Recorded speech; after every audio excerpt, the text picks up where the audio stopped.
Hello, hello! Bienvenue sur le podcast Les choses de la vie. Les choses simples sont belles, partageons des ondes positives et profitons pleinement de chaque instant que nous offre la vie. J'espère que mon contenu te plaira et je te dis à très vite. Aujourd'hui, on attaque un sujet qui peut sembler un peu cliché à première vue et pourtant il est profond et transformateur. L'amour de soi comme base de séduction. On entend souvent il faut s'aimer soi-même pour être aimé. Mais qu'est-ce que ça veut dire concrètement et comment ça change vraiment ta vie amoureuse? C'est ce qu'on va explorer aujourd'hui. Et puis même, je te dirais que tous les matins, je me réveille en me disant je m'aime donc je suis. L'amour de soi, ça n'est pas l'égocentrisme. Ça n'est pas penser qu'on est parfait ou se regarder dans le miroir en se disant qu'on est la huitième merveille du monde. Non, l'amour de soi, c'est se traiter avec la même bienveillance qu'on traiterait un bon ami. C'est se respecter, se faire confiance, prendre soin de soi, physiquement, émotionnellement et mentalement. C'est aussi accepter ses imperfections sans les laisser définir sa valeur. Reconnaître ses qualités sans les minimiser et se donner le droit d'exister pleinement sans s'excuser d'être qui on est. Et ça change tout dans la dynamique amoureuse. Alors comment l'amour de soi transforme ta vie amoureuse? Quand tu t'aimes toi-même, plusieurs choses changent dans ta façon d'aborder les relations. D'abord, tu ne cherches plus à être complété. Tu n'es plus dans cette énergie de manque qui cherche quelqu'un pour se sentir entier. Tu cherches quelqu'un pour partager, pas pour combler un vide. Et ça change radicalement le type de personne que tu attires. Ensuite, tu poses des limites naturellement. Tu sais ce que tu mérites et tu ne tolères pas ce qui va à l'encontre de tes valeurs. C'est pas de la froideur, c'est du respect envers toi-même. Et les personnes saines reconnaissent et respectent ça. Aussi, tu n'as pas besoin de validation constante. Tu n'es plus dans cet état d'anxiété où tu analyses chaque message reçu, chaque silence. Tu es ancré et cette stabilité, elle est vraiment attractive. Enfin, tu rayonnes différemment. Les gens qui s'aiment ont quelque chose, une sorte de lumière douce. On veut être autour d'eux parce qu'ils dégagent du bien-être. Comment cultiver l'amour du soi au quotidien? Eh bien, quelques pistes concrètes pour nourrir cet amour de soi. Eh bien, parle-toi bien.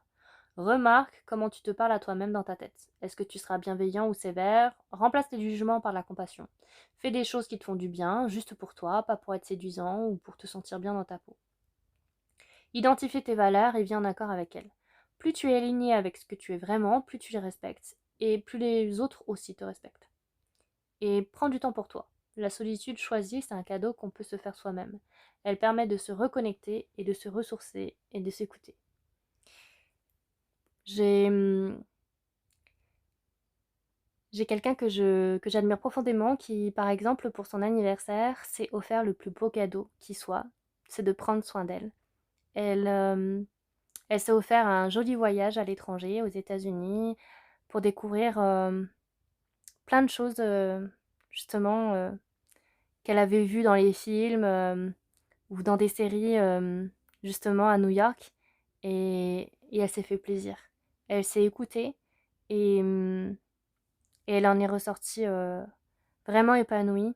Et, et je pense que ça, c'est la meilleure chose qu'on peut faire pour soi-même. Et si tu passes par là, Émilie, tu es vraiment la queen que tu penses être. Je suis tellement admirative de ce que tu fais et, et de la qualité que tu t'offres, du temps que tu t'offres et du fait que voilà, tu prends bien soin de toi et c'est un très bel exemple que tu peux être extrêmement fier de toi parce que voilà, tout ce qui t'arrive, tu le mérites et j'espère que tu vas avoir plein de belles choses qui vont arriver dans ta vie et voilà, tu es une belle personne et j'avais envie de te citer en exemple dans cet épisode.